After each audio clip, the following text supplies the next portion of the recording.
भिक्षु नागसेन को एक सम्राट मिलिंद ने निमंत्रण दिया था कि तुम आओ दरबार में। तो जो राजदूत गया था निमंत्रण देने, उसने नागसेन को कहा कि भिक्षु नागसेन, आपको बुलाया है सम्राट मिलिंद ने, मैं निमंत्रण देने आया हूं। तो नागसेन कहने लगा, मैं चलूंगा जरूर, लेकिन एक बात विनय कर दूं, पहले ही कह दूं कि भिक्षु नागसेन जैसा कोई है नहीं। ये केवल एक नाम है, काम चलाऊ नाम है। आप कहते हैं तो मैं चलूंगा जरूर, लेकिन ऐसा कोई आदमी कहीं है नहीं। राजदूत ने जाके सम्राट को कह दिया कि बड़ा अजीब आदमी है वो कहने लगा कि मैं चलूंगा जरूर, लेकिन ध्यान रहे कि भिक्षु नागसेन जैसा कहीं कोई है नहीं, ये केवल एक काम चलाऊ नाम है। सम्राट ने कहा, अजीब सी बात है, जब वो कहता है मैं चलूंगा, आएगा वो आया भी रथ पर बैठकर। सम्राट ने द्वार पर स्वागत किया और कहा, भिक्षु नागसेन, हम स्वागत करते हैं आपका। वो हंसने लगा, उसने कहा कि स्वागत स्वीकार करता हूं, लेकिन स्मरण रहे भिक्षु नागसेन जैसा कोई है नहीं। सम्राट कहने लगा, बड़ी पहेली की बातें करते हैं आप। अगर आप नहीं हैं तो कौन है? कौन आया है यहां? कौन स्वीकार कर रहा है स्वागत? कौन दे रहा है उत्तर? नागसेन मुड़ा और उसने कहा कि देखते हैं सम्राट मिलिंद, ये रथ खड़ा है जिस पर मैं आया। सम्राट ने कहा, ये रथ है।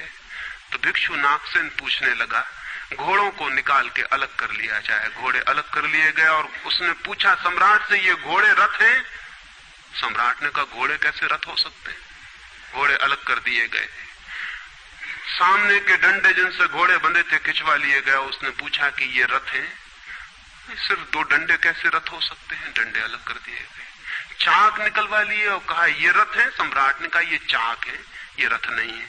और एक एक अंग रथ का निकलता चला गया और एक एक अंग पर सम्राट को कहना पड़ा कि नहीं, ये रथ नहीं है। फिर आखिर पीछे शून्य बच गया, वहां कुछ भी न बचा। भिक्षु नागसेन पूछने लगा, रथ कहां है अब? रथ कहां है अब?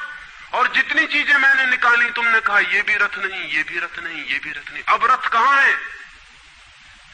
तो सम्राट चौंक के खड़ा रह गया। रथ पीछे बचा भी नहीं था और जो चीजें निकल गई थी उनमें कोई रथ था भी नहीं। तो वो भिक्षु कहने लगा, समझे आप, रथ एक जोड़ था।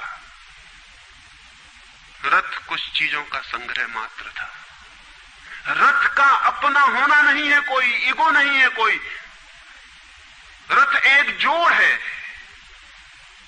आप खोजे कहां है आपका मैं, और आप पाएंगे कि अनंत शक्तियों के एक जोड़ है। मैं कहीं भी नहीं है। और एक एक अंग आप सोचते चले जाएं तो एक एक अंग समाप्त होता चला जाता है, फिर पीछे शून्य रह जाता है।